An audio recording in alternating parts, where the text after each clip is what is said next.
Allez, bonjour à toutes et à tous, très heureux de vous retrouver. On est mercredi, on fait donc un petit point sur les briefs de flux. Ça faisait un moment qu'on n'avait pas grand-chose à se mettre sous la dent. Et c'est vrai que bon, sur la partie S&P 500, ça va pas être très jovial non plus aujourd'hui, puisqu'on est toujours en train d'osciller sur de nouveaux sommets historiques. Impossibilité formelle de faire quoi que ce soit pour l'instant, même si, je ne vais pas vous mentir, je pense que la prochaine est la bonne, dans le sens où on est toujours en train, donc comme vous l'avez vu sur ces UT 4 heures, d'essayer de gratter des plus hauts, donc poursuite des flux dont on le rappelle, les structures techniques s'étaient interrompues au courant du mois de mai, en concordance avec les billets cycliques pour ceux qui font les gestions swing et de portefeuille à plus long terme. Donc c'est bien pour ma part ici qu'il fallait arrêter toute stratégie haussière.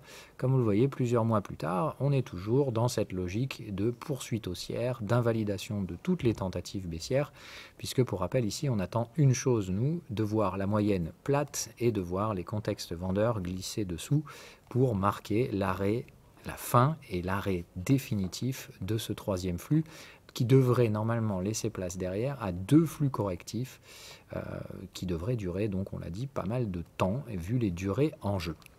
Mais toujours pareil, on fait attention à cette notion temporelle dans les flux, donc je tenais juste à tempérer un petit peu cette information. Bref, ce qui est sûr, c'est qu'on sait qu'on doit avoir un premier flux baissier avec une moyenne plate. Donc pour platifier la moyenne, la première chose à faire, c'est déjà de glisser dessous et d'y rester, d'accord? Donc l'intérêt ici, c'est donc de neutraliser cette moyenne et de faire glisser le contexte vendeur dessous. Tant qu'on n'a pas ces deux informations, eh bien, encore une fois, si vous vendez, vous vous faites maltraiter. Mais je pense encore une fois que si vous achetez, eh ben, vous faites n'importe quoi. Voilà, donc on va faire simple. Je pense que de toute façon, on reviendra chercher incessamment sous peu les niveaux qui ont déclenché ces mêmes fins de stratégie, à savoir la zone des 5100. Je voudrais juste quand même attirer votre attention sur le fait que le S&P trade quand même aujourd'hui 16% au-dessus de ce niveau et que retourner sur de tels niveaux nécessite une baisse de 14%. Donc c'est juste pour dire attention encore une fois au trou d'air sur la liquidité pour tous ceux qui traderaient à court terme. Je tiens aussi à rappeler une deuxième chose, c'est que ces premiers flux vendeurs, normalement, ne font pas partie de stratégies que vous devez exploiter. Vous devez être conscient que ça va probablement arriver et que tant que ça n'arrive pas, vous ne pouvez en soi pas faire grand-chose. Vous ne pouvez plus acheter, vous ne devez pas nécessairement chercher à vendre. Vous devez juste, dans la structure globale, comprendre que à la fin de cette inertie haussière, qui dure depuis plus de 6 mois maintenant, devrait finir, tôt ou tard, par intervenir un premier flux baissier. Voilà. C'est à peu près tout donc sur le S&P 500. Tant que ce flux baissier n'est pas là, il n'est que spéculatif.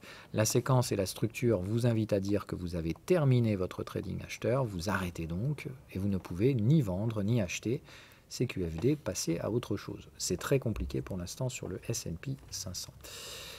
C'est un petit peu plus clair sur les cryptos depuis quelques semaines, puisque donc là je vais juste basculer en daily pour qu'on ait la structure un petit peu plus globale. Notre ami le troisième flux est validé aujourd'hui sur Bitcoin, dans le sens où il a franchi cette fois convenablement avec des clôtures le sommet du deuxième flux. Donc maintenant, tous vos trades normalement pris sur la zone des 56 000 $ sont en gain garanti puisque vos stops doivent être mis à break-even.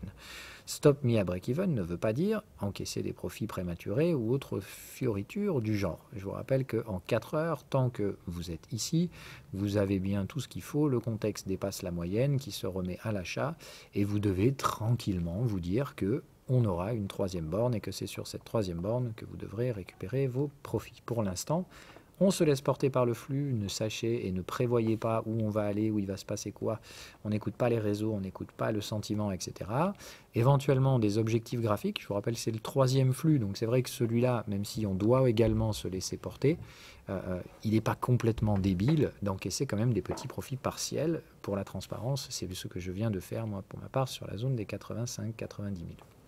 Par profit partiel, j'entends encaisser entre 15 et 30% de la position, pas plus. Les autres zones qui sont mes zones d'objectif sont vers 100 et 120 où de nouvelles tranches de profit seront réalisées, mais je garderai toujours une partie de la position ouverte dans la stratégie de flux, c'est-à-dire sans objectif graphique particulier, simplement associé à se laisser porter tant qu'il n'y a pas de troisième borne. ok, qui est vraiment important. Ce qu'il faut noter en revanche, c'est que donc tout le reste de la cote, mis à part Bitcoin, n'est pas vraiment dans cette logique de flux et Bitcoin semble un petit peu tout seul. Ce que ça nous dit là, c'est que donc Ether, pour faire la même, doit déborder la zone des 4000 points, ce qui n'est pas du tout fait encore pour l'instant. Donc si jamais ça se met en place, ok, pour l'instant sur Ether, vous devez garder vos stops là où ils sont. Encore une fois, ne faites pas de corrélation entre les différentes stratégies de flux. Je sais que tout le monde pense que la crypto, c'est tout le monde monte, tout le monde baisse. Ça me paraît toujours compliqué. Sur les autres assets, on a par exemple des trucs comme Atom, où pareil, je stipule ici de la probabilité d'un départ d'un premier flux en 4 heures. Vous voyez que pour l'instant, on est très loin de tout ça. D'accord ? On vient de franchir ces moyennes et il va falloir que les prix arrivent à se maintenir dessus afin de neutraliser cette dernière. Pour l'instant, la moyenne baisse, donc ça n'est pas bon. D'accord ? La moyenne doit se neutraliser et le contexte acheteur doit venir glisser par-dessus. Voilà. Donc il faut surveiller, encore une fois, ces règles de flux, vous les connaissez. Il faut rappeler qu'elles sont donc relativement simples. Je pense qu'un enfant de 5 ans devrait pouvoir y arriver, donc normalement vous aussi. Et c'est tout se passe dans la tête, voilà, dans la psychologie, dans la gestion de l'émotion, dans la gestion du flux d'informations auquel vous vous soumettez parfois pour des raisons assez douteuses. Donc faites attention encore une fois à tout ça. Ok, vous ne laissez pas impacter par ces trucs-là. Structurez vos flux et si vous êtes un trader de flux, vous n'allez pas au-delà de ce que ces règles vous dictent, vous les appliquez bêtement et n'essayez pas ni de les corréler, ni de les croiser entre différentes classes d'actifs, etc. Donc, si je résume, S&P 500 est toujours bloqué, vous ne pouvez ni acheter ni vendre puisque théoriquement vous ne devez pas chercher à profiter de ce premier flux baissier. On en parle plutôt ici dans le cadre des gestions swing pour faire comprendre qu'on est à la fin d'une séquence. On est donc en train de fabriquer un sommet de marché auquel vont suivre 2 flux consécutifs correctifs sur des UT 4 heures, donc probablement plusieurs mois de consolidation à venir derrière. Donc encore une fois, ce n'est pas le moment d'aller s'investir dans les bulles spéculatives américaines. Deuxième chose sur les cryptos, le flux Bitcoin est lancé, il n'est pas lancé sur Ethereum et tout le reste de la cote est complètement laissé sur le côté pour ce qui est des actifs value. D'accord ? Tout ce qui est toujours délire, croissance parabolique, etc., ça marche très vite, mais encore une fois, les tokens illiquides, je vous invite à faire très attention à ne pas trader des flux. À la base, la flux, je vous rappelle, c'est déplacement de capitaux au sein d'un range. Les trucs qui montent comme des débiles, juste parce que des gens achètent comme des brutes, je ne suis toujours pas convaincu du fait qu'on puisse réellement appliquer des stratégies de flux là-dessus. Ça m'a plutôt l'air d'être du trading de volatilité très psychologique. Autrement dit, des Ponzi, ça veut dire rentrez vite, sortez vite, et je ne suis pas sûr qu'il y ait vraiment une durabilité, ni même un déplacement des valeurs dans ces mécaniques-là. Donc, avec toutes les pincettes que je pourrais vous mettre, soyez très prudents donc, dans l'application des stratégies de flux. Maintenant, si vous le faites sur des actifs liquides, dans le top 50, pas complètement spéculatifs et liquides, normalement, ça devrait aller sans trop de problèmes. Voilà, je vous souhaite à toutes et à tous une agréable semaine. À bientôt, ciao ciao.